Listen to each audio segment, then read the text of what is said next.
Current Indian music সিনারিওর কিছু বহু প্রচলিত শব্দ হলো ইন্ডিপেন্ডেন্ট আর্টিস্ট কিংবা ইন্ডিপেন্ডেন্ট ব্যান্ড। এই ইন্ডিপেন্ডেন্ট আর্টিস্ট শব্দটা বলে অনেক মিউজিশিয়ানসরাই নিজেদের আলাদা করে নেয় তথাকথিত ফিল্ম মিউজিক থেকে বা কোনো মিউজিক লেভেলের স্ট্যাম্প থেকে। I still own all my music. I'm still an independent artist. আর বাকি হিন্দি ইন্ডিপেন্ডেন্ট ব্যান্ড বললে যেমন local train, silk route, Indian ocean, জল, এরা সবাই নিজেদের মিউজিকে নিজেরাই পোস্টার বয়। কিন্তু এরা সবাই প্রাইমারিলি নন ফিল্ম মিউজিশিয়ান হলেও এদের অধিকাংশ গানই ফিল্ম মিউজিক থেকে হেভিলি ইনফ্লুয়েন্সড। যেমন সাউন্ড, লিরিক্স, অ্যারেঞ্জমেন্ট কিংবা বক্তব্যতে খুব একটা তফাৎ থাকে না। লিরিকের মধ্যে সেই চাঁদ, কলি, জন্নত, জগ, মন, দিদার, প্যার, জিন্দগি, ফানা, হিরি, খুশনুমা and blah blah, which is good.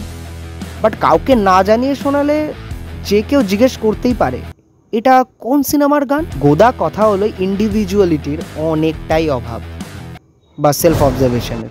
ফলে অধিকাংশ ইন্ডিপেন্ডেন্ট সং মেকার্সরা গান শুনে গান বানাচ্ছে, গান শুনে গান লিখছে, সেটা স্পষ্ট বোঝা যায়।